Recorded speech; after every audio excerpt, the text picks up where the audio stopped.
Coucou tout le monde, bienvenue aujourd'hui pour le soin énergétique que je propose exceptionnellement un jour plus tôt. Demain, je pars en formation, ça faisait longtemps que ce n'était pas arrivé. Euh, j'ai assez hâte d'y aller et puis aussi de vous en parler dans les mois à venir à l'issue de cette formation parce que je pense qu'il y a quelque chose de très prometteur en termes de régénération, de reconstruction, de nourrissement intérieur, d'alchimie entre toutes les parts de soi à l'intérieur. Donc vraiment, je pense que j'aurai des choses à vous proposer, voilà, qui pourront peut-être vous intéresser. Bon, pour le moment, ça reste un mystère pour nous tous. Hum, Mystère un petit peu à l'image de cette fin d'année. Alors c'est vrai que pour moi, l'énergie du mois de septembre, il y a quelque chose qui m'émoustille. Parce que je sens un peu l'énergie de l'année suivante. C'est comme si, voilà, en moi, c'était fait comme un bilan. Euh, j'avais, c'est- En tout cas, ce que je vous invite à faire, c'est de regarder comment l'année s'est passée pour vous, là où ça a été plus difficile, là où ça a été plus tendu, où le cœur, ou la gorge, ou le corps a pu se fermer à certains moments.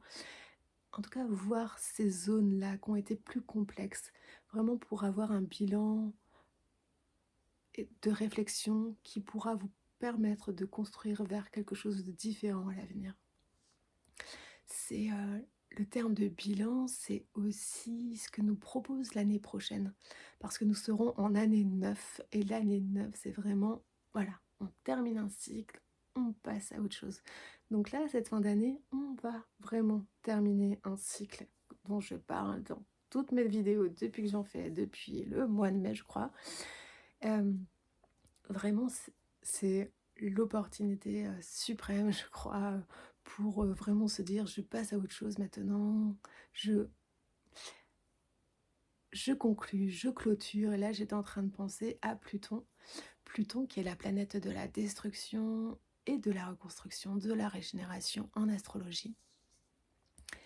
Et Pluton était en Capricorne, là, depuis 2008. Alors, dans votre vie, comme dans la mienne, il y a pu y avoir beaucoup de chamboulements à différents niveaux, que ce soit au niveau relationnel, professionnel, avec enfin, beaucoup de choses qui ont pu être compliquées. Surtout là, puisque Pluton était en Capricorne, ça pouvait être les signes du bélier, dont je fais partie, Balance et Cancer qui étaient concernés. Cancer est opposé au Capricorne, et puis les signes du Bélier et de la Balance sont en carré, c'est-à-dire que c'est un peu plus conflictuel, ça vient un peu plus bouger dans les chaumières, et puis ça vient un peu nous remuer, nous retourner.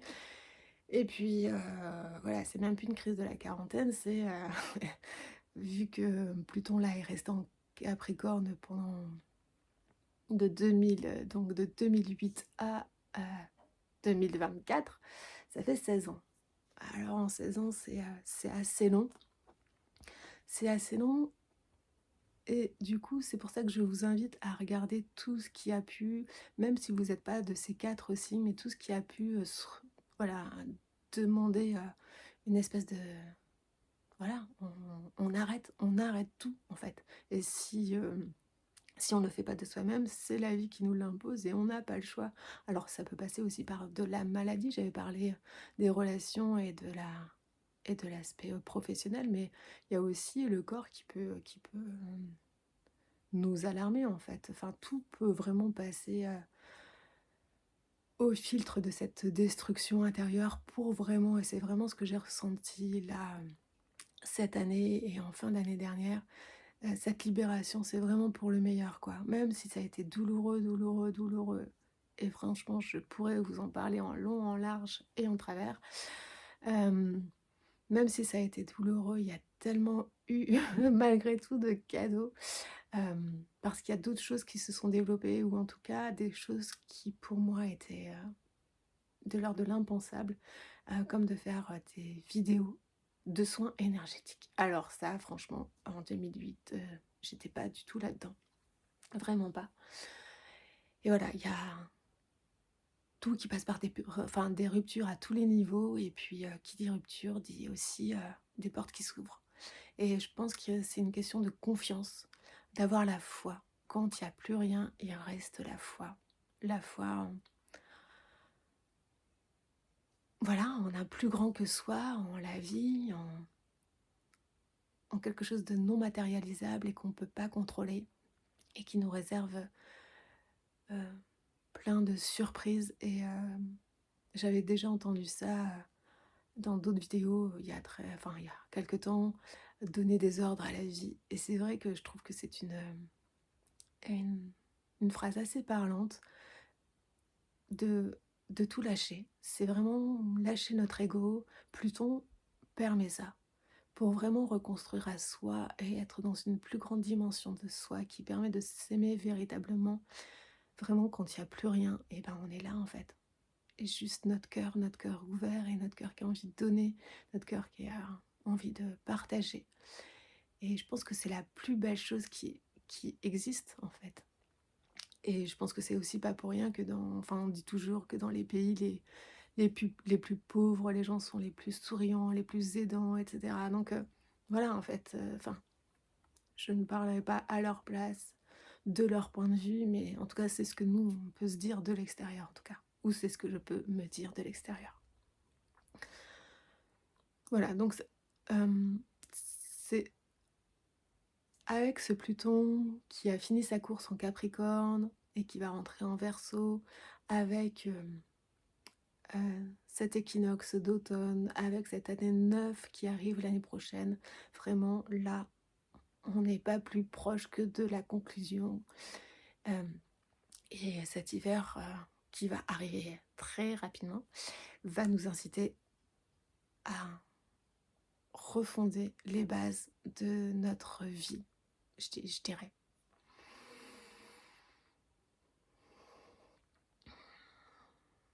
C'est vraiment, je pense, où est notre souveraineté? À qui je l'ai laissé jusqu'à maintenant? Et par quels petits actes je peux essayer de récupérer cette souveraineté? Dans quoi je peux essayer de m'affirmer davantage? On est toujours dans ce nœud sud en balance, donc qui est plutôt dans le fait d'être conciliant, d'être complaisant, de dire oui alors qu'on pense non, parce qu'on ne veut pas créer de conflit. Mais et voilà, il y a ce nœud nord, cette direction, cette vision vers le futur qui est dans ce nœud nord en bélier. Et le bélier, c'est vraiment le signe de l'affirmation de soi. Alors, dans quelque chose de plus négatif, ça peut être quelque chose de très abrupt, assez violent, assez piège, qui n'écoute pas forcément empathique. Mais il y a aussi des belles qualités chez le bélier. euh, qui sont de mener, qui sont de guider, il y a de la chaleur, il y a la chaleur du cœur, il y a la chaleur de l'ouverture. En fait, il y a vraiment beaucoup de d'intuition, il y a quelque chose qui descend en fait du ciel qui dit allez, j'ai envie d'y aller, j'ai envie d'aller dans cette direction. Alors même si on dit que le bélier veut faire quelque chose et puis il réfléchit pas trop, en fait je crois que c'est pas forcément ça, il n'y a pas que ça en tout cas, c'est-à-dire que chez le bélier il y a cette direction de ah mais j'ai vraiment cette envie et ok j'ai plein d'envies. Et l'aventure du bélier sera aussi de distinguer ses envies et de les mener à son terme, à leur terme, de distinguer laquelle réchauffe le plus le cœur. Parce que je pense que chez le bélier, il y a quelque chose qui est vraiment au niveau du cœur. Et comme on dit, le courage, qui est vraiment la caractéristique du bélier, c'est le courage, c'est un mot qui vient du mot cœur, cardia.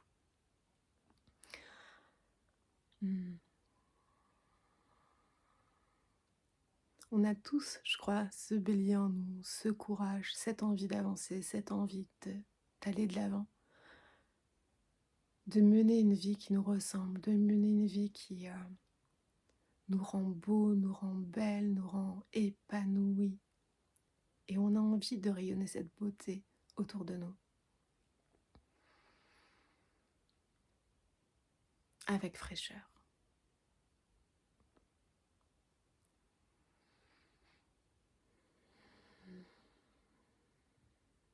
Alors vous pouvez, si vous le souhaitez, allumer des bougies. Les miennes sont à ma droite. Vous pouvez allumer un encens, du Palo Santo, de la sauge blanche ou officinale que vous avez dans le jardin, peu importe. Du thym aussi, peu importe en fait. Ce qui vous fait plaisir. Laissez-vous juste guider par votre instinct, qui quelque part est un peu bélier.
koyo koyo koyo koyo koyo.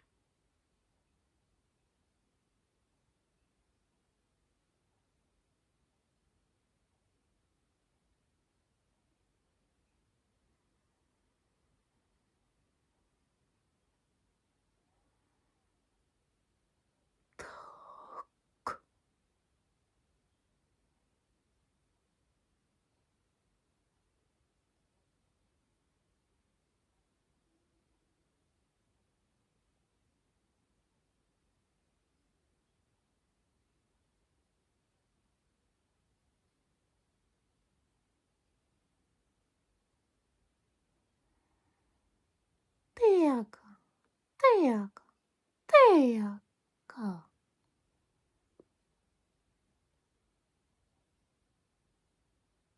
Kajisuko.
Koyesho.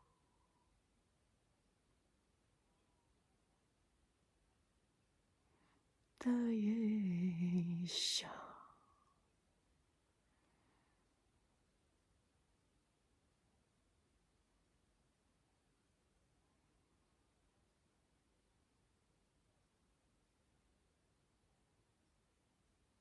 Teyoke, teyoke, teyo. Tayaka, tayaka,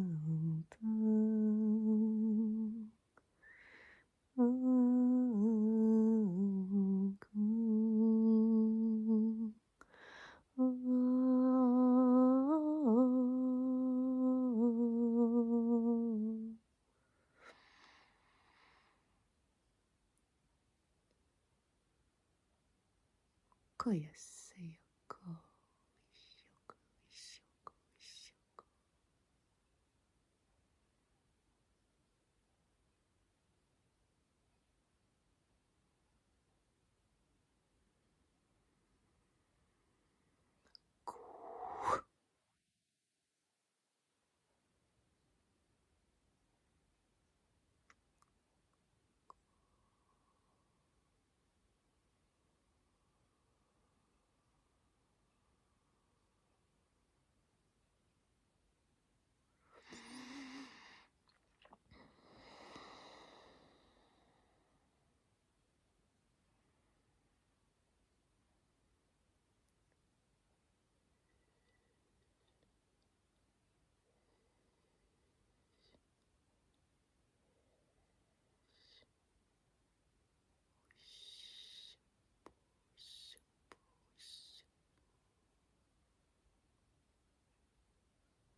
Vous pouvez reprendre petit à petit votre respiration normale. Peut-être commencer par 3 respirations profondes en inspirant avec le nez profondément du bas-ventre jusqu'au nez et d'expirer avec la bouche du nez jusqu'au bas-ventre, jusqu'au périnée.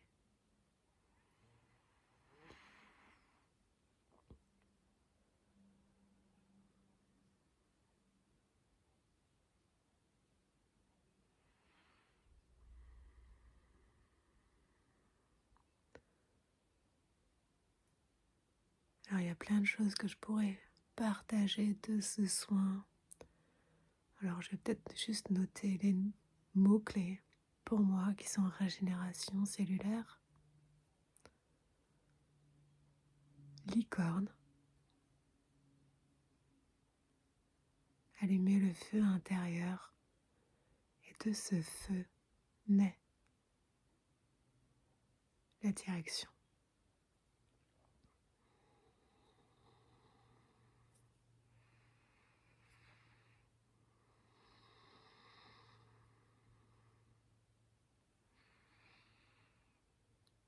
Naît la confiance. Naît la réalisation de ses objectifs principaux, primordiaux, vitaux, incontournables. D'accord.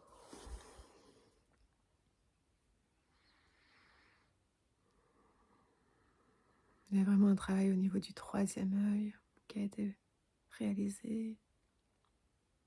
Chakra sacré, 3e œil.